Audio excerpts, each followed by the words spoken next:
As soon as Rita left, Debbie threw herself at Alex and hugged him tightly, sobbing.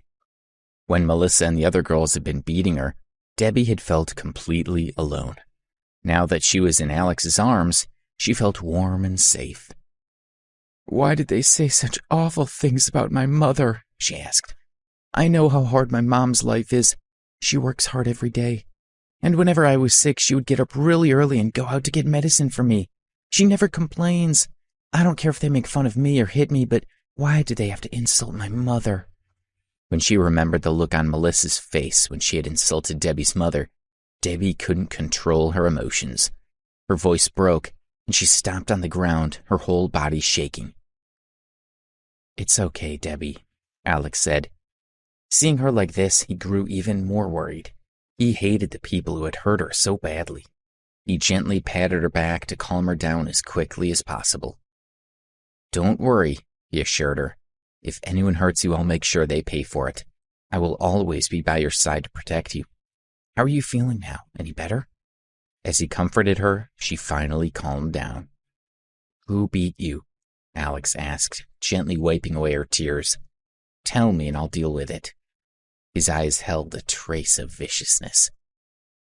"It was 3 of my bandmates," Debbie answered, speaking softly. She was no longer as upset as before. "Just forget about it. If they try this again, then you can do something."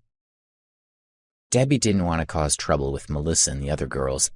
After all, they were in a band together, and they would have to get along. "But Debbie," Alex wanted to give those girls a good beating.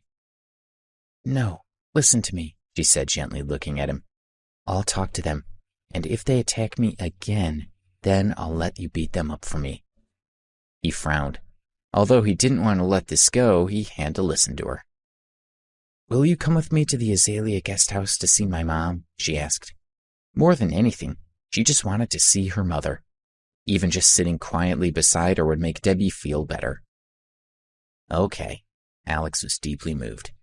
He lightly touched her face and smiled. "Before you go and see your mom, maybe you should wash your face."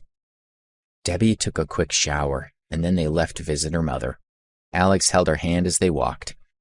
It was 9 p.m. and the streets were brightly lit, with many people walking on both sides of the road, enjoying the cool air as they strolled under the trees. As Alex and Debbie walked down the steps of the building, Alex's cell phone rang. It was Sam Woodsworth. Alex frowned slightly, thinking that he must have been invited to a party again. "Mr. Ambrose," Sam's panicked voice came through the phone. "There seems to be a serious problem with Mrs. Stonehill. She's been taken to the New York City General Hospital. Do you want to come and see her?" On hearing this, Alex was stunned. "Something happened to Carla?" he asked. "What's going on?" He put the phone on speaker so that Debbie could hear properly. "What happened to my mother?"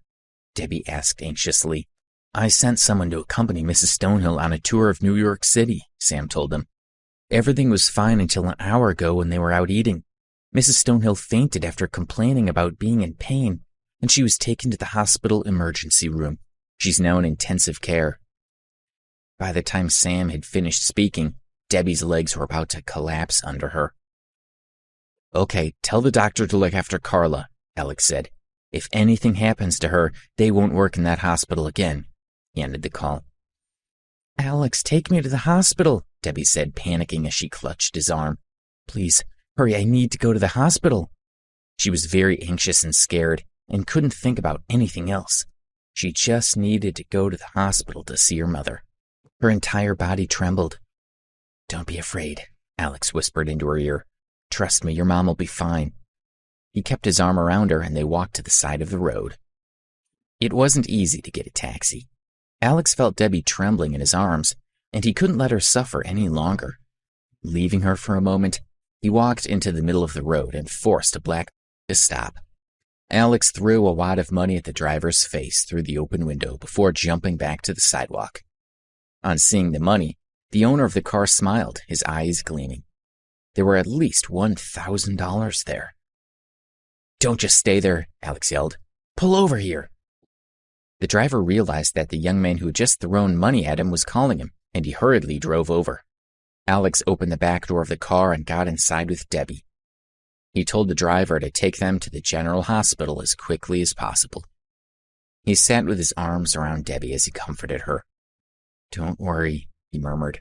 "Your mom will be fine, trust me." The car stopped abruptly. "Move it!" Alex shouted angrily at the driver. He just wanted to get Debbie to her mother quickly. "Young man, it's not that I don't want to move, it's that I can't," the driver said, his tone bitter. "The road is blocked." Alex looked and saw more than 10 young people in front of the car. He had no idea what they were doing. He opened the car window, stuck out his head, and shouted at them, "Hey, get out of the way!" The crowd were all gathered around a rich young man called Henry, who had been confessing his love to a girl, and now he was being humiliated by Alex shouting at him. A tall young man walked aggressively toward Alex. "Hey, why haven't you turned back yet?" The driver was frightened and was about to turn around. "Don't move," Alex shouted at him. "There's another route," the driver said fearfully. "We can get close and then you can walk the rest of the way from there. That guy's almost reached us, and if we don't leave now, we'll get beaten up." "I told you not to move," Alex said as he opened the car door. The tall young man approached and raised his fist, ready to strike. The young man had been defeated because he had underestimated Alex's strength. The driver had planned to abandon Alex and run away, but then Alex had beaten the young man within seconds. The driver was completely dumbfounded. Henry told the others to teach Alex a lesson while he stayed behind to talk to the girl. The driver panicked, believing that he was about to be beaten up. His first thought was to escape. Just as he was about to turn the car around, Alex angrily walked to the driver's side. "Get out!" "Hey, what are you doing?" the driver asked, shocked. Alex pulled him from the car and got into the driver's seat. "Get in," he yelled, slamming the door closed. Through the rearview mirror, Alex glanced at Debbie, who looked sad. Then he looked at the young men rushing toward him. "Fine then," he thought. "Since you're so determined to block my way, don't blame me for being rude." Alex stepped on the accelerator and the car shot forward. When the young men saw the car speeding toward them, they were shocked. The tires screeched loudly as the car charged toward them like a ferocious beast made of steel. Only then did the men realize that Alex wasn't joking, and they quickly ran away. Henry was still pestering the girl he wanted when Alex's car came toward him. The girl standing beside Henry was completely stunned. When she saw the car, she covered her ears, closed her eyes, and screamed. Only when she heard the car roar away did the girl dare to open her eyes. Watching its taillights disappear, she thought about what had happened. When Alex had walked over earlier, she had seen his face and hadn't been able to look away. She mumbled in confusion. That man was so handsome. Alex was driving through the streets at 100 miles per hour. He overtook one car, then another, then yet another. Some of the other drivers on the road were scared, while some were confused by what was going on. Most of them pointed at his taillights and cursed at him. He didn't care about his life. Alex ignored the red light at an intersection, and a man riding an electric bike had to swerve to avoid him. The man was sent sprawling, and by the time he got up, Alex was already some distance away. They arrived at the general hospital within 20 minutes. "How many red lights did you run?" the car owner asked, his expression pained. "I'm going to lose my license." During the mad dash to the hospital, the car owner's heart had been in his mouth, and he had regretted letting Alex drive his car. No amount of money was worth risking death. Alex didn't care about the car owner. He got out of the car and opened the back door to help Debbie out.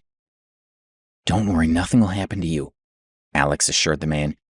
He had been driving the man's car, so Alex wouldn't let him get into any trouble. With that, he helped Debbie into the hospital. When they arrived at the ICU, Sam was waiting outside the ward. "Mr. Ambrose, Miss Stonehill, you made it," Sam said. "What's going on?" Alex asked with a frown. Debbie had let go of him and dashed to the door of the ICU, worriedly looking in through the window. A few doctors in white coats surrounded Carla, who was lying in bed. From time to time, they checked the numbers on the machines, while a few nurses helped to make Carla comfortable. The CEO of the general hospital walked over, and when he saw Debbie looking in, he called out, "Close the blinds." Sam had arranged for Carla to be seen immediately, and he had called in the most capable doctor to treat her. "The patient is this girl's mother," Sam said, frowning. Seeing Sam's expression, the CEO grew nervous. Sam thought highly of this girl. "I'm sorry," he hurriedly apologized to Debbie. "I didn't mean to offend you." Debbie barely heard a single word of what he was saying. The only thing she cared about was her mother. Alex still didn't know what was wrong with Carla. He walked up beside Debbie and put an arm around her shoulders as she looked into the ward. She didn't say a word, but he could feel her body trembling. More than an hour later, the doctors finished their treatment and walked out of the ICU. "Doctor, how is my mother?" Debbie asked anxiously, stepping in front of Dr. Henderson. The doctor glanced at Sam, who nodded. Only after getting Sam's agreement did the doctor begin to tell Debbie about Carla's illness. "Your mother's condition is very complicated," Dr. Henderson said. "We've managed to stabilize her for now, but we'll need to consult with some of our colleagues." Debbie was stunned. Her legs became weak, and she would have fallen to the ground if Alex hadn't been holding her up. "Don't be afraid," Alex comforted her. "The doctor said that your mom is stable. Trust me, she'll be fine." "I want to see her," Debbie said. She didn't want to listen anymore. She didn't feel at all reassured and just wanted to rush into the ICU. "Miss, please calm down," the doctor said, holding out a hand to stop her. "Your mother is very weak right now. She needs rest. Besides, she's not conscious at the moment, so even if you go in, she can't speak to you." "Listen to the doctor," Alex advised, frowning. "If you go in, it might make your mom's condition worse." Seeing Debbie like this, his heart ached. "The nurse is taking good care of her. Don't worry, your mom will be fine." His gentle persuasion worked, and Debbie stopped insisting on seeing Carla, but she refused to move away from the window. He looked at Sam and said, "Find all the best doctors in New York. If they can't help Debbie's mom, their careers are over." "I'll do it now," Sam said in fear, never having seen Alex in such a mood before. He left to make the arrangements. The CEO and the doctor were both shocked. This guy, who looked like an ordinary student, had shouted at Sam Woodsworth. And even more shocking was the fact that Sam obeyed him. Debbie stood by the window and watched quietly for over 3 hours. Sam told them that there was a doctor at another nearby hospital who was rushing over right now, and the hospital doctors were urgently discussing Carla's condition. "You should rest," Alex said, leading Debbie to a chair in the corridor. They sat down and Debbie leaned forward with her elbows on her knees, resting her forehead in her hands. "It'll be fine, believe me," Alex reassured her as he patted her back, but he was starting to feel as uncertain as she did. "What's going on?" someone yelled from inside the room. A moment later, a nurse rushed out. Debbie jumped in fright. She ran to the door of the ICU and looked inside. The nurse seemed flustered and unsure of what to do, and Carla was already awake. "Mom!" Debbie was extremely anxious. She pushed at the door, wanting to rush in. The nurse hurried over and opened the door. Debbie was about to run in, but the nurse stopped her. "Miss, please calm down. Only doctors can come in here," the nurse said anxiously. "You have to stay out there. There's nothing you can do to help. Right now, your mother's condition is very serious. We've already sent for a doctor, so please be patient." "Debbie, calm down," Alex said, holding her back. "You won't be able to do anything in there. We just have to wait for the doctor." "Let me go. I want to see my mother," Debbie said, trying her best to get away from him. She was completely out of control with worry. The same doctors from before ran over. Alex dragged the struggling Debbie away from the door to allow them entry. "I'm worried too," he told her, "but there's nothing we can do to help. I've already asked Sam to call all the best doctors in the city. Believe me, your mom will be fine." Although Debbie wanted to rush in to see her mother, she knew Alex was right, and she stopped fighting him. However, 10 minutes later, a flustered young doctor ran out and approached Sam. Trembling with fear, he said, "Mr. Woodsworth, the patient, her condition is deteriorating and there's not much we can do. Dr. Henderson said it's possible that, well, she may not make it." "What?" Sam asked. He glanced at Alex, who froze in shock, his eyes wide. Standing beside him, Debbie became even more agitated. "If anything happens to Mrs. Stonehill, then your career is over," Sam shouted at the doctor. "But Dr. Henderson said that the patient is already critical," the doctor whispered fearfully. Alex noticed the doctor's tone and realized what was happening. He stopped restraining Debbie and rushed to the door of the ICU with her. "What are you doing? You can't go in there," the young doctor objected. Sam slapped his face. "Open the door for Mr. Ambrose."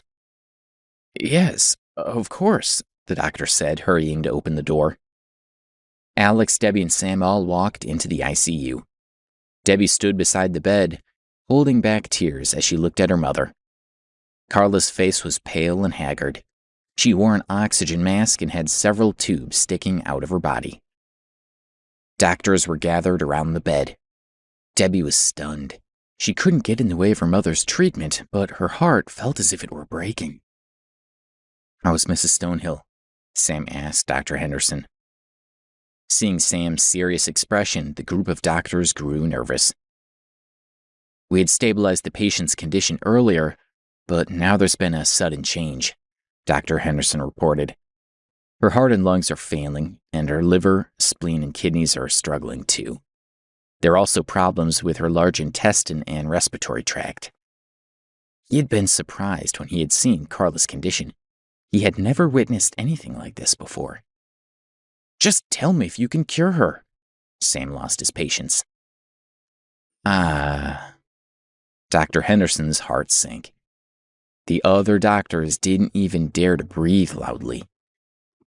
"I'm afraid, no, I can't," Dr. Henderson admitted. "If you can't cure her, then what's the point of you being here?" Sam reprimanded him angrily. His words scared Dr. Henderson so much that he staggered back. The rest of the doctors and nurses also inched further away. "Mr. Woodsworth, forgive me, but the patient's condition is very unusual," Dr. Henderson explained. "Within a short span of 3 to 4 hours, her condition has deteriorated to such an extent that not even the most authoritative expert in the world would be able to save her. I've never seen anything like it." He stared at Sam in trepidation, hoping Sam would understand. Carla, who was still in bed, slowly raised her hand. But she was too weak to lift it far. Debbie couldn't hold back any longer. She pushed the doctor aside and rushed to the bed. She glanced at the doctor and said, "My mom wants to take off her oxygen mask." She knew her mother well and knew what she wanted just by looking at her. Dr. Henderson gently removed Carla's oxygen mask. Carla, who looked pale and extremely weak, said softly to Sam, "Mr. Woodsworth, I don't blame the doctors for my illness. It's not their fault. But please send them out so I can have a private word with Debbie." "You can't," the doctor objected, knowing that Carla would die. Sam cast a questioning gaze at Alex.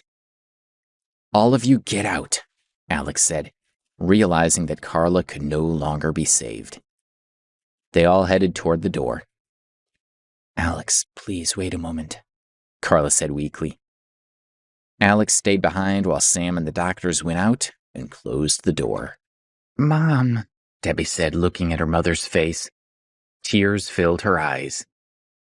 "Don't cry, Debbie," Carla smiled faintly. She wanted to wipe away Debbie's tears, but Debbie was holding her hand. "Mom, don't move." Debbie knew how weak her mother was. "How do you feel? Are you in pain?" Her heart felt like it was being shredded when she thought about how much pain her mother was enduring. Carla only shook her head slightly. "It doesn't hurt." It doesn't hurt at all. Alex, you'll take good care of Debbie, won't you? Carla asked as her gaze slowly turned to Alex. Right from the beginning, she had seen the deep affection he had for Debbie. Mom, Debbie said, understanding the meaning of her mother's words. Yes, Mrs. Stonehill, I will take good care of Debbie, Alex said seriously as he looked into Carla's eyes. Good, good. Carla nodded her head in satisfaction. Her heart felt a little lighter. Alex was like family, and he would look after her daughter. Debbie, there's something I need to tell you, Carla said, looking at her. Already her vision was growing a little dim. Debbie held her mother's hand tightly, her eyes filling with tears. I'm not your biological mother, Carla said softly as she looked into Debbie's eyes. This was a secret that she had kept close to her heart for 20 years. Debbie was taken aback. Mom? She asked. I had planned to keep this secret for the rest of my life, Carla said, tears gathering in her eyes. But I felt that I was lying to you, and you should know the truth. No, Mom, Debbie mumbled in a daze. Carla was the only mother she had ever known, and now she was saying that she wasn't Debbie's biological mother. How could she accept that? Alex, who was standing to the side, was also surprised when he heard Carla's words. He looked at both women and realized that the two of them didn't resemble each other. Silly child, you're as kind as your mother. That isn't good. When Carla looked at Debbie's sweet face, she saw Debbie's mother. Touched by the reminder, tears slid down her face. No, Mom, you are my mother, Debbie insisted, growing anxious. Sweet child, I'm not worthy to be your mother, Carla said gently. Your mother is a dignified and elegant young lady, and I was just her young maid. Debbie shook her head slowly. When my young mistress gave birth to you, her family placed her under house arrest and she wasn't allowed to go out, Carla said. To prevent her from escaping, her family forced both of us to inject a poison. We could only survive if we kept consuming the antidote they gave us. Now the poison has flared up in me. The medicine only alleviates the illness for a while. This time it's too late. Mom, don't say any more, Debbie begged, but she had already begun to accept that Carla was not her mother. If I stop now, I'm afraid that I won't get the chance to say it later, Carla said gently. My mistress wanted to keep you safe and raise you herself, but then I learned that your family was looking for an opportunity to kill you while you were still a baby. Carla sighed. I told my mistress straight away. She was thoroughly disappointed with her family and had believed that if she stayed at home, she would wait for a chance to make a move against them. But when we heard of their plans, we took you, knocked out the guard, and ran out of the house. Debbie was hanging on to every word. We were very careful, Carla continued. But we were still discovered by the family. In the end, we were forced onto a cliff. They surrounded us, and my mistress wanted to go back with them and then find an opportunity to escape later. But the leader of the search party wanted to kill my mistress. She realized that something was wrong, but it was already too late, and they had their guns pointed right at us. Oh, Debbie couldn't help but exclaim softly. Alex's mouth also dropped open a little. The men were smiling, so sure of their victory, Carla said. But then my mistress suddenly hugged me and we climbed down the cliff a little. I was so scared that I closed my eyes. Then through the whistling wind, I heard her saying, Carla, take the child. I looked up and saw my mistress giving me a beautiful smile. And then she turned around and threw herself off the cliff. By the time I realized her intention, it was too late. Carla started to cry. I'm sorry, mistress. Debbie was dazed for a moment, as if she had also watched that miserable scene play out. Then Carla began to cough violently. Mom, put the oxygen mask back on, Debbie said, trying to put the mask on her. Let me finish, Carla insisted, turning her face away. She knew how sick she was. The mask wasn't going to make a difference. My poor young mistress, Carla sobbed. And there you were, still looking at me innocently, not understanding what had happened at all. I heard someone saying that they were coming down to search for us, so I didn't dare to stay there any longer. I carried you and left quickly. A few days later, Carla had carried Debbie into a small town in the Northeast and started a new life. Mom. Debbie kept trying to put Carla's oxygen mask back on, but Carla wouldn't let her. Debbie, she said, take off the jade pendant I'm wearing. Debbie carefully removed the pendant from around Carla's neck. The green part of the pendant faded to crystal white, and there were a few strands of red mixed in it at the end. It looked quite extraordinary. Carla had been wearing it for as long as Debbie could remember. She'd always wondered how a poor family like hers could have such a nice-looking pendant. She had asked Carla, but she had never received an answer. This pendant belonged to my mistress, Carla said, her voice growing weaker. I think you should wear it. It belongs to you. Alex? Carla said, focusing on him with great effort. Yes, he said seriously. All these years Debbie has suffered just like me, Carla said, her voice growing feeble. She's too kind, just like her mother, and I worry that she'll be bullied. Since she's chosen you, I hope that you'll treat her well and protect her from being hurt again. Her eyelids were growing heavier and heavier, and she had to fight hard to keep them from closing. She had to hear Alex's answer. Okay, he said solemnly. I promise that, as long as I'm around, I won't let Debbie get hurt. No matter how much I'm injured, you can depend on me. Thank you, Carla said. I'm so relieved. A faint smile appeared on her face. She no longer had the strength to move, and her breathing slowed. Stop talking, Debbie said. Please put on the oxygen mask. She was afraid Carla would waste even more energy trying to speak. I really miss my mistress, Carla said softly as she slowly closed her eyes. I really miss her. You need to rest, Debbie said. She picked up the oxygen mask and pulled it toward Carla's face. But out of the corner of her eye, she saw Carla's hand slide down the bed. It lightly brushed Debbie and then stopped moving. Debbie looked at Carla, who had her eyes closed, and felt a great sense of emptiness in her heart. Mom? Mom? She asked, her lip trembling. She desperately hoped that Carla would respond like she always did, even just with a soft hum. But Carla just lay there quietly, motionless, her face devoid of life. Mom?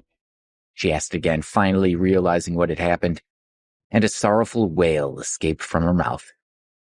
She hugged Carla's body and pressed her head against her chest, crying sorrowfully. The doctors from the nearby hospital finally arrived and were stopped at the door by Sam. They were no longer of any use. Debbie's mind flashed through scenes of her life with her mother. She didn't care about her biological mother. She only knew that Carla was the one who had known her and loved her the most. Carla was the woman she was the closest to, and now she was gone forever, leaving Debbie an orphan with nothing but memories. 5 minutes passed, then 10 minutes, half an hour, 1 hour. Debbie continued to cry. Her mother's smiling face and voice were gone, and Debbie couldn't control herself. Alex stood silently beside her, listening to her heartbreaking sobs. His heart felt torn in two, but he knew that no one could help her. She needed to grieve. Debbie, please don't cry, he thought. You won't be lonely, not with me here. No matter what the future holds, I'll stay with you forever. Debbie cried for 3 whole hours that day. When she finally calmed down, Alex asked Sam to take care of Carla. Sam arranged for Carla's body to be cremated and her ashes placed in a grave in New York. Alex accompanied Debbie to the graveyard for the funeral, and when she saw Carla's grave, she cried for a long time. In the 5 days since Carla had passed away, Debbie had been really depressed. She didn't attend any classes at school, nor did she go to practice with the Dream Chasers. Alex was worried about her. If she didn't pull herself together soon, she would make herself ill. That morning he got up early, went out to buy some bread and milk, and then returned to the villa. A few days ago, Debbie had been refusing to eat at all. Then she began to eat a small amount at night.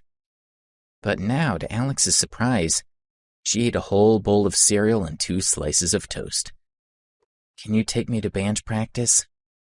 she asked Alex after getting dressed properly for the first time in days. In the last few days, Debbie had been thinking a lot. She wondered what Carla would say if she could see her right now. She would feel hurt and blame herself for the state Debbie was in. She wouldn't want her to see her like this. Debbie's heart felt heavy, but she told herself that she needed to snap out of it as soon as possible. Carla needed to know that Debbie would have a good life. Only then would she be able to rest in peace. "Okay," Alex agreed in surprise.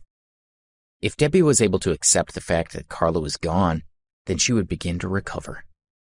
They got a taxi to the door of the music company.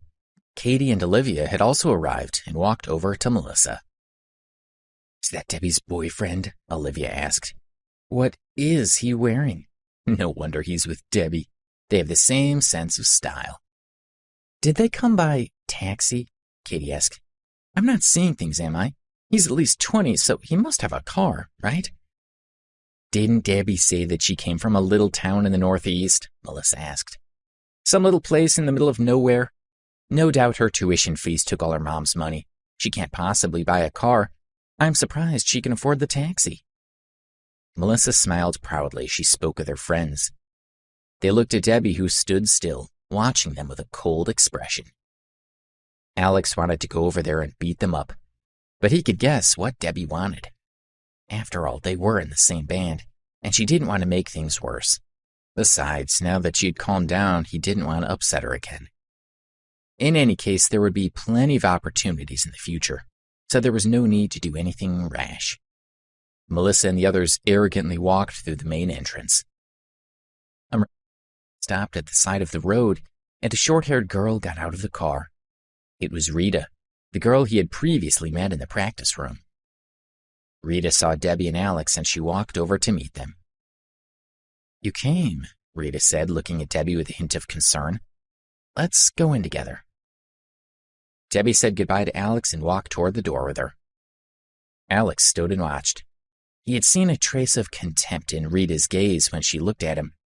Combined with the way she looked at Debbie, it seemed that she didn't think him worthy of her. She looked down on him because she didn't think he could protect Debbie. He couldn't help but feel bitter. He took a taxi back to school. On the way, he thought about making some changes to help Debbie. At the very least, he should scare Melissa and the other girls a little. Although Alex was not the type of person who liked to brag, he would be willing to do so if it would protect Debbie.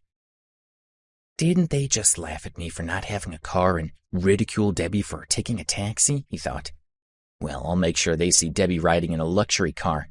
He didn't know why the he had ordered hadn't arrived yet. He should call and ask. 2 beautiful young women were wandering around the campus of Preston University. One of them was Kelly Phillips, the girl who had been blocking Alex's way when he drove to the hospital to see Debbie's mother. That night, Kelly had been cornered by Henry, who wanted her to agree to a date. No matter what Kelly had said, Henry hadn't let her leave. She had been so angry, but she hadn't been able to do anything about it, and then it driven up. A young man had stepped out of the car and had hit the man who had rushed at him. Then, completely unafraid, he had faced down more than 10 people, jumped into the car and sped toward them. Kelly thought that he would stop the car before he reached them, but he hadn't. He had increased his speed, knocking over the group of men, and continued on toward Henry.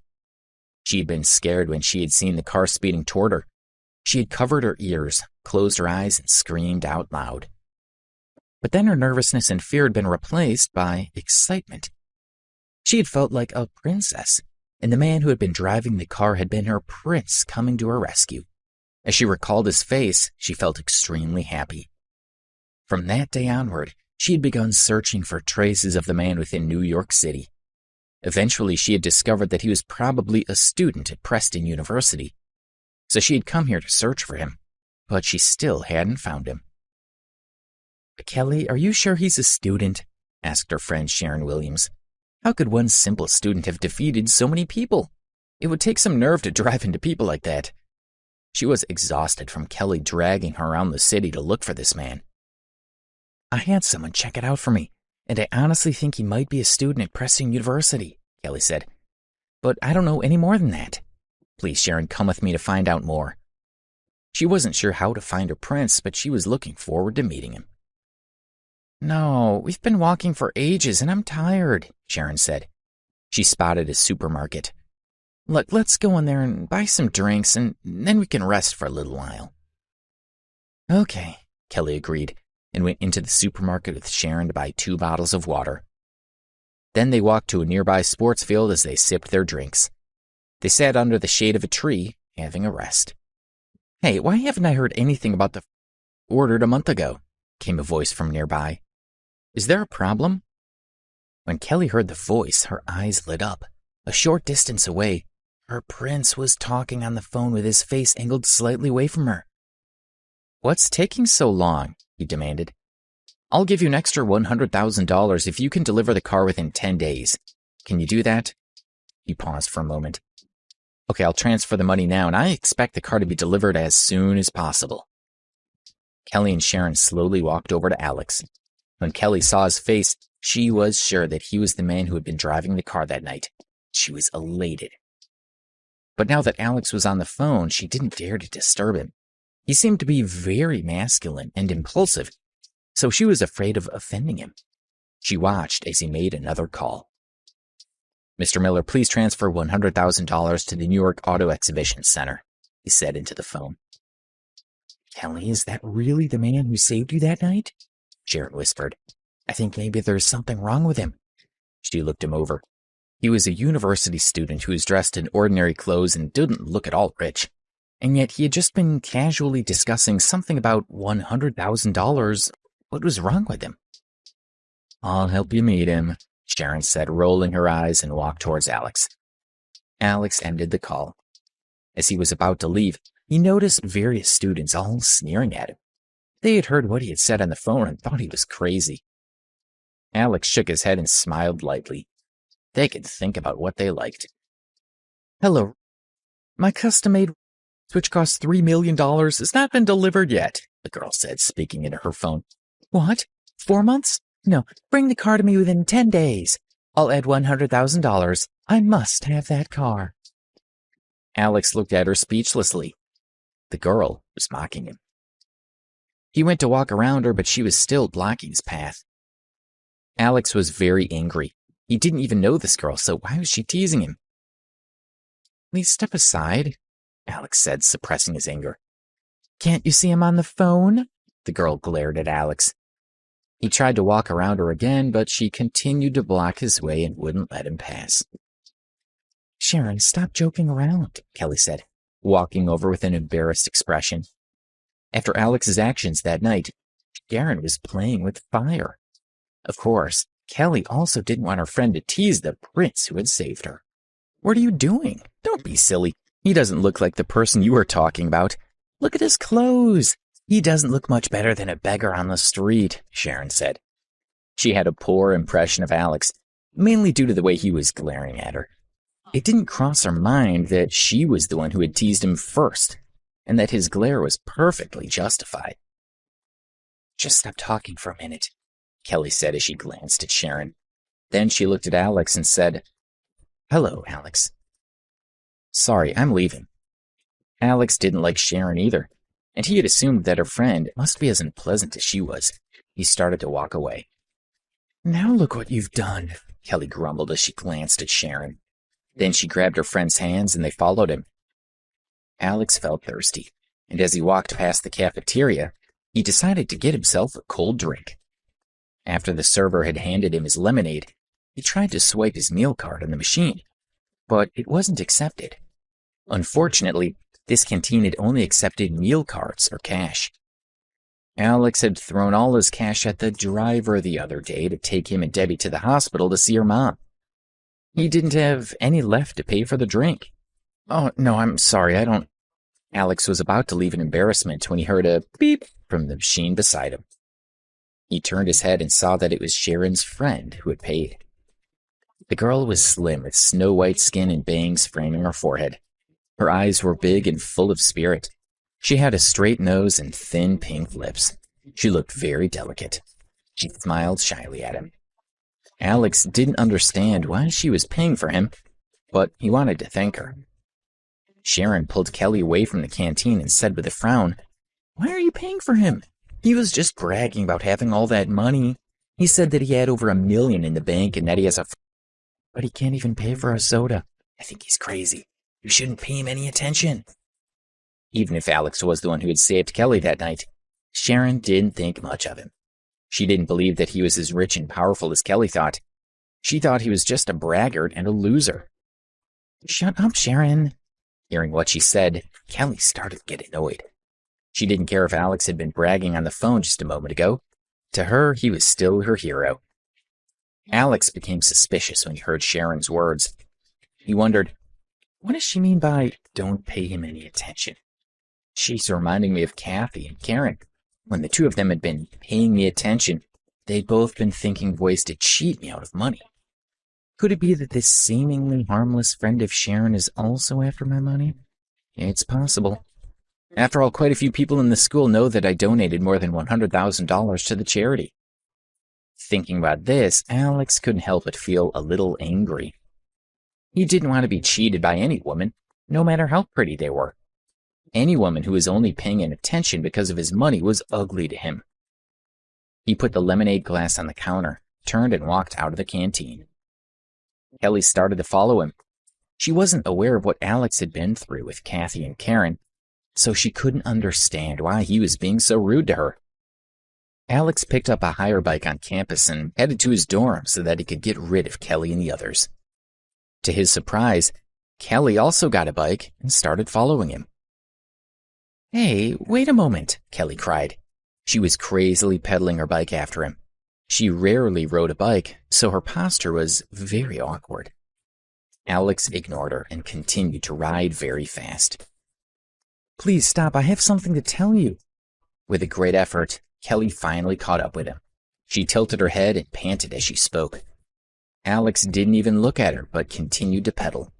He cycled away and left her far behind. "Wait for me, why are you pedaling so quickly?" Kelly pleaded and pedaled as quickly as she could, but the gap between them was getting bigger and bigger. Alex didn't feel sorry for her. "I know that this girl is only talking to me to trick me out of money," he thought. "Why should I give her a chance to do that?" When they arrived at the square in front of the library, Alex heard a clanging sound behind him. He quickly turned around and saw that Kelly's bike had landed on the grass and that she had fallen on top of it. As he saw this, he started to feel a little guilty. After all, Kelly had fallen because she was trying to catch up with him. Alex looked at Kelly lying on the grass. He realized that he'd acted badly and his heart softened. Finally, he turned around and rode to where she had fallen. He propped up his bike and walked over to her. Kelly said angrily to him, "Why did you keep running away from me? Go away, it's too late now." He asked, "Are you okay?" "Would you feel okay in my position? What do you think?" she answered, staring at him from the ground. Alex sighed and reached out his hand to her. She looked at his outstretched hand. Although she was still angry with him, she took it and he pulled her up off the grass. "Are you okay?" Alex asked again, holding her up. "My ankle hurts a little," she replied. Her attitude had also softened toward him. Alex supported the limping girl as they slowly walked to a rock by the side of the road. "Slow down," he told her. Because of his kindness, Kelly started to feel happier. "My ankle hurts. Maybe you could help me massage it?" Kelly requested gently as she looked into his eyes. Alex couldn't turn down such a pretty girl. It was my fault that she fell off her bike after all, he thought. Alex squatted down in front of Kelly. A few male students who were relaxing and reading books on the lawn close by saw this scene. They couldn't concentrate on their reading, as they couldn't help but watch this boy rubbing the girl's foot. The girl sitting on the rock was so beautiful. She was perfect and delicate. Who wouldn't want to take care of her? But the guy was dressed in ordinary clothes. He looked like a total loser, and she was letting him rub her feet. The boys who were watching felt jealous and annoyed. They all wanted to be rubbing the feet of this beautiful girl. "How is it?" Alex raised his head and asked kindly. "There is still a little pain," Kelly replied softly. At first, she thought Alex was a tough, straightforward man, but now it seemed that he had a delicate and gentle side to him. Her good impression of him deepened. Alex was still squatting on the ground, carefully rubbing her feet, when Kelly suddenly asked, "What do you think of me?" "What do you mean?" He stopped and looked at her curiously. "If you like me after all, why don't we go on a date?" Kelly thought Alex liked her too. For her, it had been love at first sight. The first time she had seen him, she wanted to go out with him. Alex put her foot down. He gave her a small smile and stood up. It was just as he thought. She did have an ulterior motive for wanting to get closer to him. He had never met Kelly before. He thought, we've known each other for less than an hour, and yet she says she has feelings for me. Does she like me, or is she only after my money? Alex smiled and slowly turned around to leave. Hold on. Kelly stood up from the rock anxiously and pulled him back. I want to be your girlfriend. What's wrong with that? Kelly was used to men pursuing her. This was the first time she had to proposition a man. She couldn't believe he was rejecting her. How could she not be angry? The boys on the grass who had been secretly watching them were shocked. How could this beautiful goddess fall in love with her? Ask him out. He looked like a nobody. What had this girl seen him? What are you talking about? We've known each other for less than an hour, and I don't even know your name, but you say you want to be my girlfriend? Do you think I'm stupid? Alex asked Kelly with a sneer on his face. I was careless. My name is Kelly. Do you think I'm lying to you? I'm not, she explained quickly. And actually, we have met before. We've met before? Alex was surprised. Such a pretty girl. If he had seen her before, he would remember her. Yes, not only have we met, but you did me a huge favor, she said, and told him all about what had happened that day. Only then did Alex start to remember the incident. As he was rushing in a car to the hospital to see Debbie's mother, he had knocked over the boy who was bothering her. On that day, I thought it was all over. Fortunately, you appeared in time and saved me. I really wanted to see you again, so I tracked you down and came to Preston University to find you. I understand. Alex nodded slowly. Only then did he believe that Kelly was not after his money. Just at that moment, Sharon quickly walked up to them. She hadn't taken a bike, but had been following them on foot, and she had seen Kelly lying on grass. She was worried as she asked her friend, Are you okay? Kelly ignored her as her gaze was focused on Alex's face. She asked him, So, would you like to date me? Kelly was still very confident. She was sure that he would want to go out with her now that the misunderstanding was resolved. You're asking him out? But he's a little... Sharon couldn't understand her friend. However, she did know how stubborn she was. If Kelly had set her mind on something, she knew that she could do nothing to change it. Sharon pointed at Alex and said, I'm warning you, don't take advantage of Kelly. You think too much of yourself. I know you're only after one thing. I don't want to go out with her, Alex replied calmly. You know Kelly's way too good for you, and yet you still think you could go out with her? You're unbelievable. Sharon berated Alex for a while before realizing that he had said, I don't want to. She was stunned. In her opinion, Kelly was so desirable that no man in his right mind would ever turn her down. Sharon couldn't help but look over at Kelly, only to see her biting her lip. She looked close to tears. To help Kelly feel better, Sharon pointed at Alex and said harshly, Are you blind? Kelly asked you out and you actually turned her down? I guess you must realize you're not good enough for her. Alex didn't know what to say. Sharon was wrong in her assumption, but he couldn't agree to go out with Kelly. Give me a reason, Kelly said with a smile as she tried to suppress her disappointment. I already have a girlfriend, he said with a shrug. Regardless of whether Kelly was sincere about her feelings or not, he would not mess around. Hearing this explanation, Kelly felt a little better. It wasn't that he didn't like her, it also proved that he was a good man, that he was a man that she could admire. So what if you have a girlfriend? I bet I'm as good as her. Maybe if you go out with me for a while, you'll find that you prefer me to your girlfriend. Kelly's eyes lit up again. No need. I love my girlfriend. I said that I'll protect her forever. Debbie's face appeared in Alex's mind, and he smiled. Kelly was shocked when she saw his smile. It seemed genuine. I want to meet your girlfriend and see how beautiful she is, and I want to see for myself how much you love her, Kelly said with a small smile. In her heart, however, she knew that she was jealous. She's at work now, not at school. That moment, Alex's cell phone rang. It was Debbie. Debbie, is something wrong? Oh, good. Of course, you can call me whenever you like. That's great. If you listen to your teacher, you'll definitely improve. All right, I'll pick you up this afternoon. Bye. Alex hung up the phone. Seeing the blissful look on his face while he was speaking to his girlfriend, Kelly was envious of her. It sounds like you guys really love each other, she said, and she smiled, but there was envy in her heart. But don't think that I'm going to give up that easily. In my opinion, you're only with her because you met her first. I've made it very clear that I'll take care of her for the rest of her life. Please stay away from me, Alex said rudely. You're having a go at me now. It doesn't matter, though. You'll make it up to me in the future.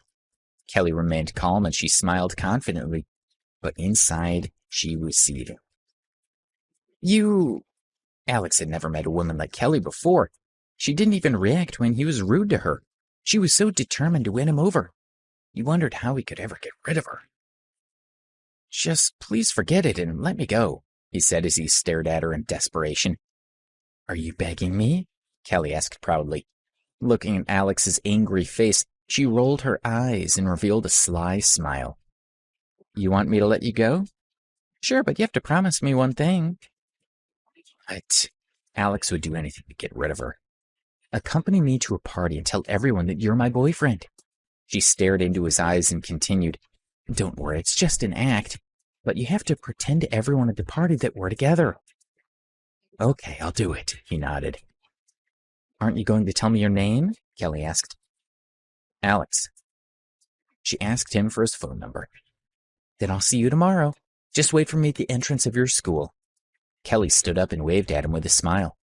Alex said goodbye, turned around, and left. Watching him leave, Kelly lowered her head slightly with a smile. He had agreed to go to the party with her, and she felt very pleased with herself. Sharon had heaved a sigh of relief when she heard Kelly say that she only wanted Alex to pretend to be her boyfriend. She said, Kelly, I'm relieved. For a while there, I thought you really liked that loser. Luckily, you figured it out in the end. I do really like him, Kelly replied as she recalled Alex's handsome face. What? Didn't you promise to let him go? You just asked him to pretend to be your boyfriend at the party. Sharon looked surprised. Kelly revealed a sly smile as she muttered, I don't think so. Once he spends some time with me at the party, he'll soon realize that I'm the one he wants to be with. I give up. You really don't know what's good for you, Sharon said helplessly. Let's go. As they were leaving, Kelly felt a twinge of pain in her ankle. This brought back the memory of Alex squatting on the ground and rubbing her feet, and a smug smile appeared on her face. For the past 3 days, in addition to her usual lessons, Debbie had also been training at the Sunshine Music Company. She was no longer being bullied, and she had gradually started to relax. Alex was relieved to see her confidence growing. On the day of the party, Alex had dropped Debbie off at Sunshine Music and had just gotten back to the university campus when he received a call from Kelly, telling him to go to the school gate. After ending the call, he went quickly to their meeting place, where he saw Kelly driving up and waving at him. Sharon, who was sitting in the passenger seat, looked at him in disgust. She said, Don't you have any decent clothes you could have worn? You do know who's going to be there today, don't you? They won't be able to stop laughing at you when they see you. How about I don't go? Alex replied. He didn't take Sharon's words seriously. He also didn't care at all about this party or what the people there thought of him. It's all right, Kelly said with a smile. He still looks handsome. Get in the car. Alex climbed into the back seat and Kelly started the car. When she pulled up at Washington Heights, Alex was puzzled. He asked, Why have you stopped here? "The party's in this district," she replied sweetly. "You guys go ahead and I'll park the car." Alex and Sharon got out of the car. He looked around him and thought, "Lucky that Debbie went to music practice today. It would be a disaster if she saw me here with Kelly." Sharon snorted when she saw Alex looking around him. She laughed and said, "Ha! Look at you staring at the posh houses. You've never even been to such a good neighborhood as this before, have you?" Alex glanced at her but didn't say anything. Sharon was dressed beautifully today. She looked even more sophisticated than the last time Alex had seen her. A few minutes later, Kelly had parked her car and walked over to them. Alex noticed that she was also wearing particularly elegant clothes. Her hair was adorned with a dark purple bow, and she was wearing a long, light green dress. She wore high-heeled sandals at her feet, making her look elegant and beautiful.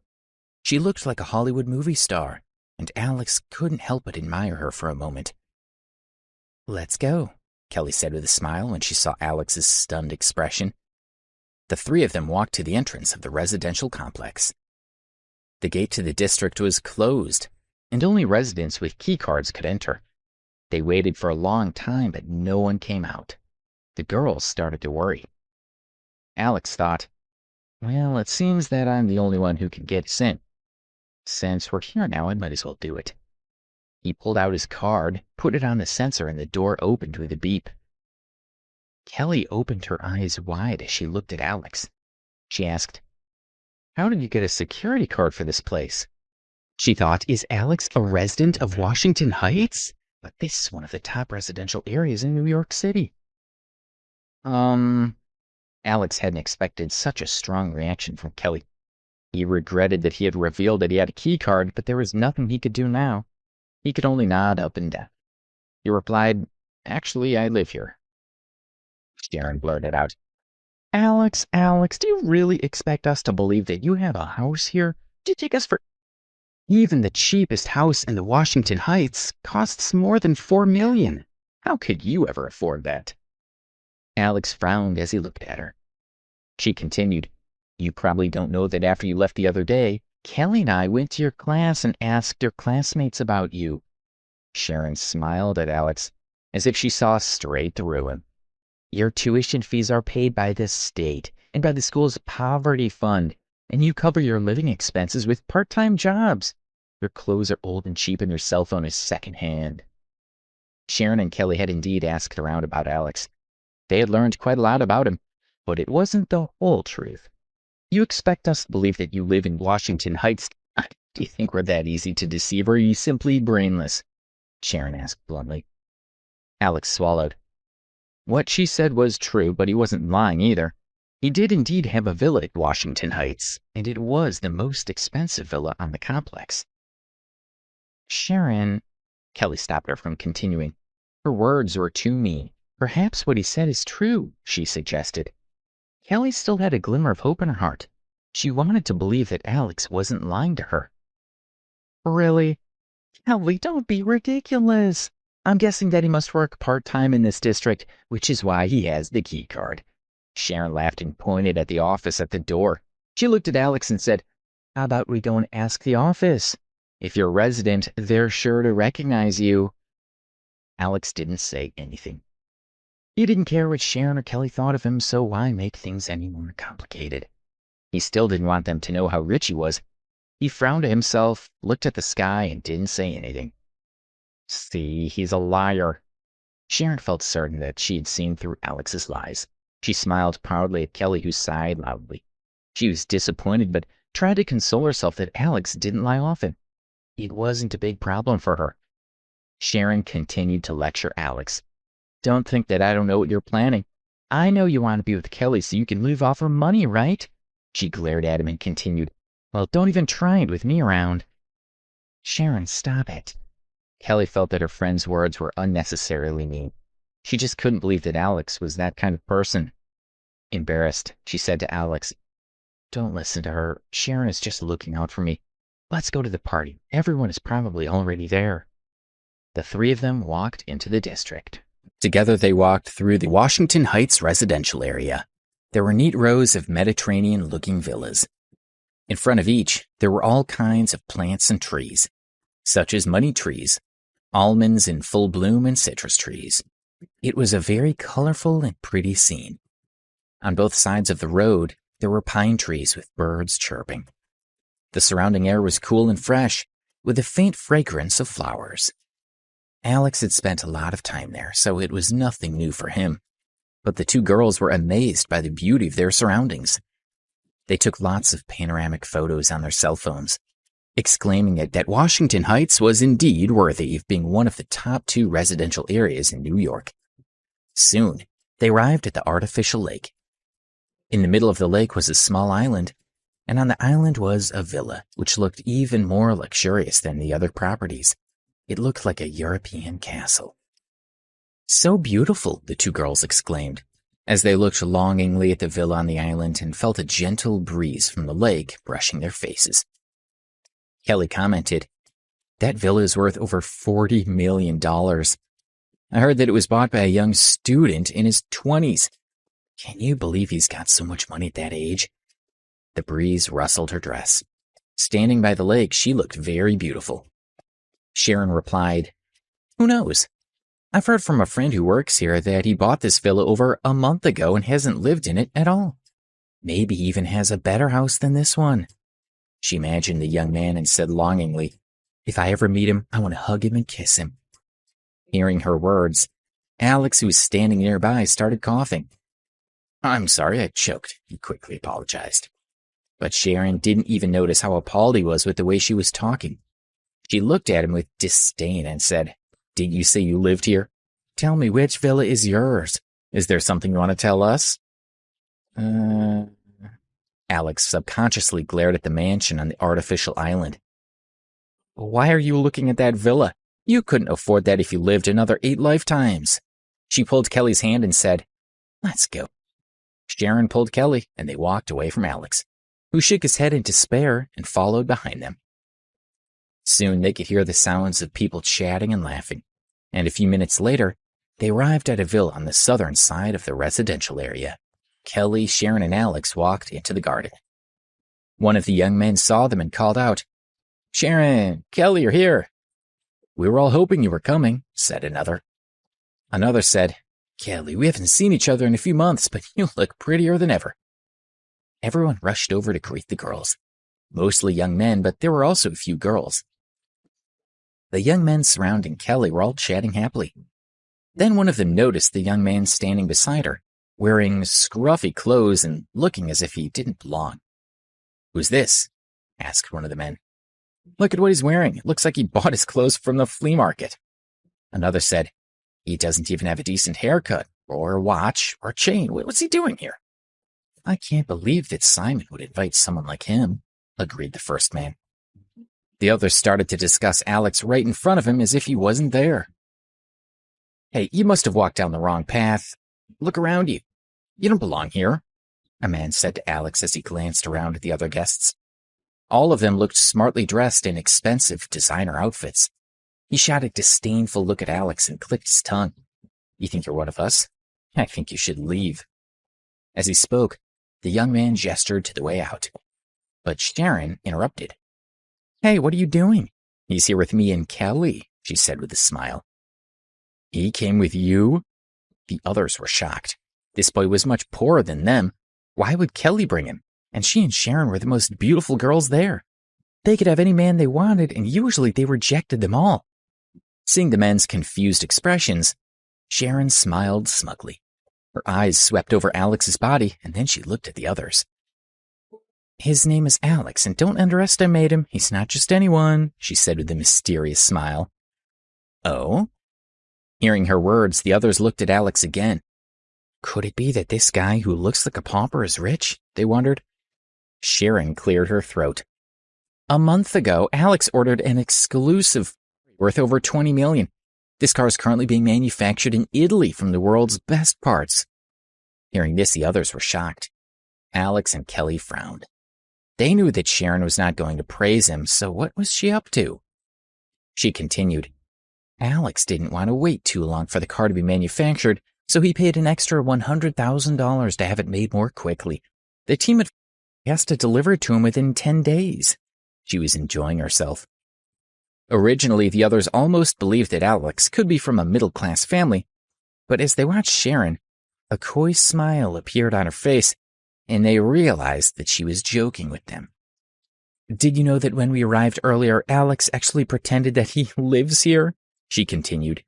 The others gasped in mock horror and looked at him with sneering smiles. "And do you know which villa he lives in?" The more Sharon spoke, the more animated she became.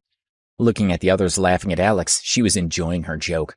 "I'll tell you guys in secret, it's the one on the artificial island." The others replied at the same time. Their laughter was filled with ridicule. One man said, "So he's not just wealthy, he must be super rich." Another joined in. "It just shows you can't judge a book by its cover." "Since you own the most expensive villa on the artificial lake, why are we still here? This doesn't compare to your house there. Let's go to your place." The guy who tried to get Alex to leave pushed him as he spoke. "What are you doing?" Kelly demanded as she pushed the man away. She stood in front of Alex and looked at the others angrily. "What's wrong with you guys? What are you laughing at?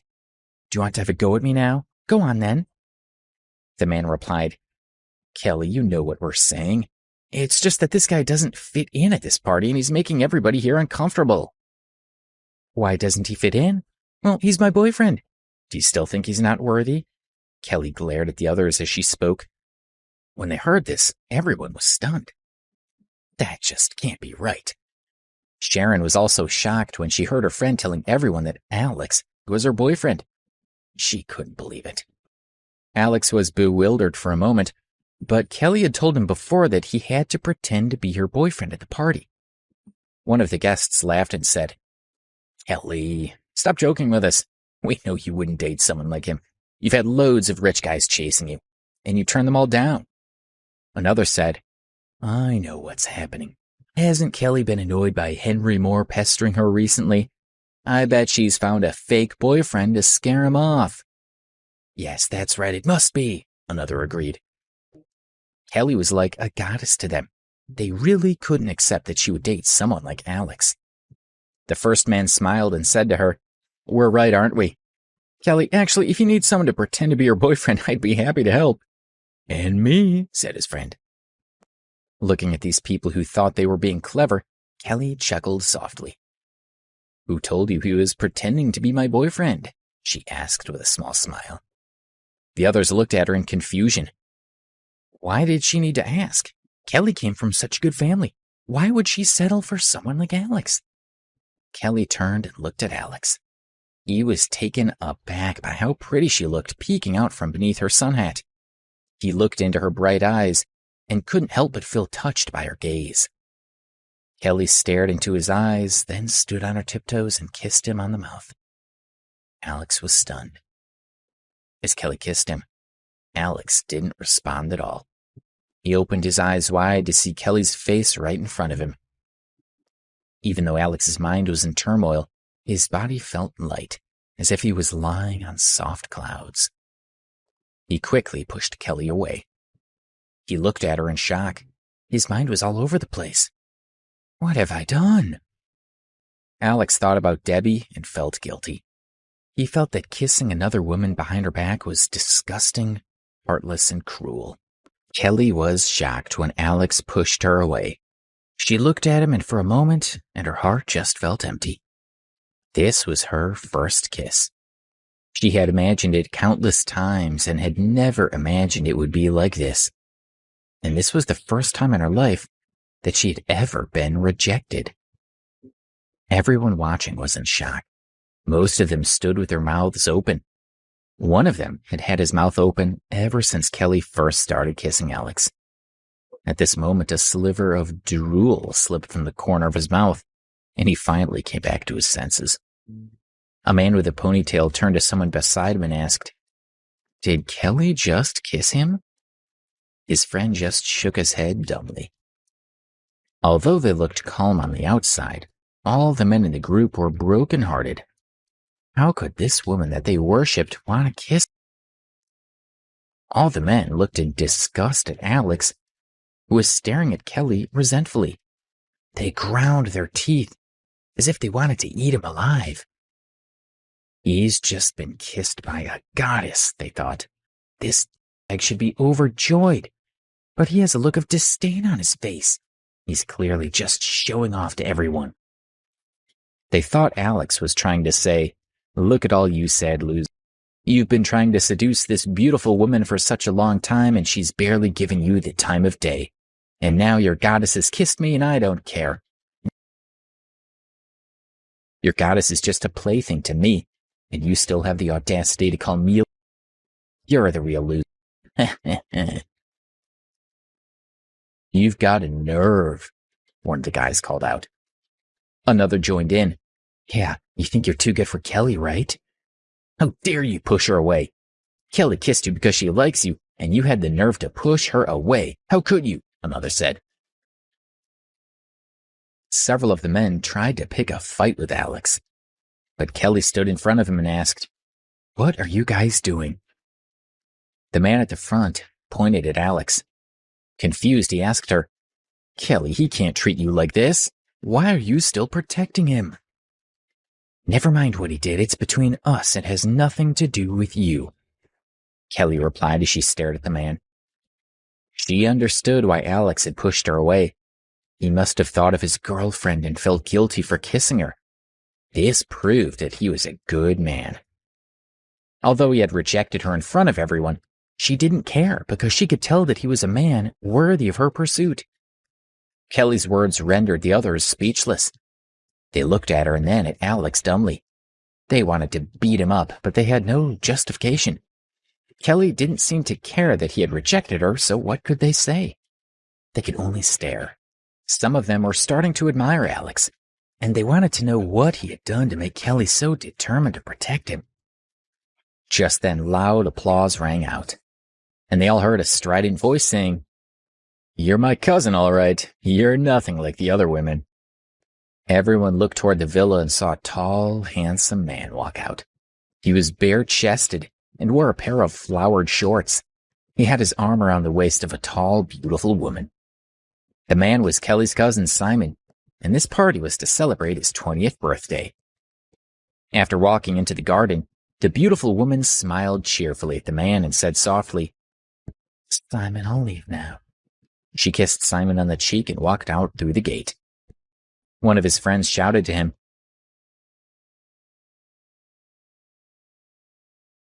Another said, "Simon, that woman was gorgeous. Where'd she come from? Give me her number." A few boys crowded around Simon, but he ignored them. He looked toward Kelly and walked up to her with a smile on his face. "Kelly, you look beautiful as always." There was a hint of desire in his eyes, and he only reined in his lust when he saw Kelly turn her face away in disgust. "So, who is the man that captivated my cousin so much?" Simon turned his gaze toward Alex. He first uttered an "oh" in surprise, and then sized him up with a faint smile. He couldn't help but let out a "wow." "Kelly, your judgment is improving. You seem to have found yourself the perfect boyfriend," he said to his cousin with a naughty smile. Simon's friends heard his sarcasm and some of them joined in. One called out, "Truly outrageous." "By the way, Henry Moore will be here soon. Henry's in love with Kelly, and when he sees that it's Kelly's boyfriend, we won't be able to hold him back," another reminded everyone. "You're right, Henry's temper is terrible. The kid's in big trouble." Kelly chuckled softly. She glanced at the others and said, "I'm afraid Henry can't come. He's lying in the hospital right now." She knew that Henry had been hurt quite badly when Alex hit him with the car. When they heard what Kelly said, no one could believe it. "Simon, Henry's coming tonight, isn't he?" someone asked Simon. He was really good friends with Henry, and everyone else in their group looked up to the pair of them. He must know what was happening with Harry. "He can't come," Simon said lightly.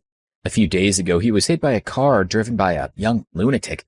He was injured quite badly, and he's still lying in the hospital." The others were shocked. Who would dare hit Henry with his car? Everyone knew that Henry had a lot of connections and was well respected in society. One friend asked, "Holy shit, Simon, do you know who did it?" "Daring to bump into Henry, he must have a death wish, right?" another said. "Let's see if Henry needs help," suggested another. Simon replied to his friends, "It's okay. Well, Henry's been in the hospital. He's already found someone to investigate the incident for him and find out who did it. When he finds out who it was, he'll definitely let us all know." Simon then turned his gaze to Alex and smiled lightly, saying, "So, you want to pick up my cousin? Well, you should think carefully about what you're doing. Personally, I suggest that you stay well away from her. Otherwise, I'd like to think about what'll happen to you when Henry leaves the hospital." "Have you finished?" Kelly pushed Simon away and looked at him in disgust. She was tempted to tell this group of people that Alex was the one who knocked Henry down, but she knew that she couldn't. "All right, I won't say any more." Simon raised his hand in front of Kelly to show that he was backing down, but he was still staring at Alex with a hint of ridicule. Just then Simon's phone rang. He answered it saying, "Darling, you're at the door, right? Great. I'll come and find you right now." After ending the call, he proudly said to his friends, "Everyone carry on having fun without me. I'm going to go pick up my girlfriend." A young man said wistfully, "Simon's girlfriend, Shirley's so beautiful. She looks like Megan Fox. Can't wait to see her again." "I've been with her so long that I'm already bored by her," Simon said in disdain. "Damn, a beauty like Megan Fox and you're bored with her? How awesome." "Why shouldn't I get bored with her? Wait till you guys find a girlfriend like that and you'll know what I mean," Simon said, enjoying everyone's admiration. Simon was very proud of himself as he looked at his friends. They were all in awe of him. He said, "You'll see, my new girl's even more gorgeous. Anyway, I'm done talking to you guys. I'm going to go meet my baby." Then he turned around and walked out. Everyone was intrigued. Is someone more gorgeous than Megan Fox? She must be incredible. A few minutes later, Simon walked over, talking and laughing with the beautiful woman on his arm. Everyone looked toward them, keen to see his new girlfriend. The girl beside Simon was wearing a light blue, knee-length dress that showed off her shapely legs. She had beautiful, shiny hair and a very pretty face. Although she wasn't as beautiful as Simon had boasted, she was still very attractive, and his friends were jealous. But when Alex saw her, his heart tightened. It was Cathy. His hands clenched into fists. Kelly noticed that something was wrong with Alex and asked him with concern, "Are you okay?" Alex replied quietly, "I'm fine." Simon and Cathy walked into the garden holding each other's hands. Cathy didn't notice that Alex was standing at the back of the crowd. One of his friends said, "Simon, your new girlfriend's so beautiful." "Nice to meet you," another said to Cathy. Cathy looked proudly at Simon's friends and gave them a brilliant smile. Simon introduced Cathy as he slid his hand onto her butt. "These are my good friends. "Why isn't Henry here?" Cathy asked. She had been with Simon for more than 10 days, and in that time she had met Henry. "My cousin told us that he's been hit by a car and now he's lying in the hospital." When Simon spoke, he was very close to Cathy. His eyes were fixed on her lips, and she felt excited. "Really? Is your cousin here?" Cathy knew Simon's family was rich, so she wanted to meet them and make a good impression as soon as possible. "Kelly, come meet Cathy," Simon said to his cousin. "Kelly." Cathy followed Simon's gaze and looked over. The smile on her face froze when she saw Alex, who was standing beside her. Lately, Cathy had not been at class at all. This was the first time she'd seen Alex. She became very agitated. "Darling, what's the matter?" Simon saw that Cathy's eyes were focused on Alex's face, so he smiled and said, "Oh, you're upset that we have such a party, right? I didn't invite him. I know he looks terrible, but apparently he's my cousin's boyfriend. What do you think?" Cathy's heart was racing. She started to become filled with hatred and resentment toward Alex. Until recently, she had believed that Alex was still in love with her and would always be waiting for her. But he'd already betrayed her when he started seeing Debbie, and now he was having another affair with yet another woman. Cathy felt that Alex was betraying her again. "I need to go to the washroom first." Cathy smiled sweetly to Simon, stood up and walked into the villa. When she turned around, her expression was mean. Please subscribe to the Pocket FM YouTube channel and press the bell icon for instant notification. Check out our channel for more such exciting shows.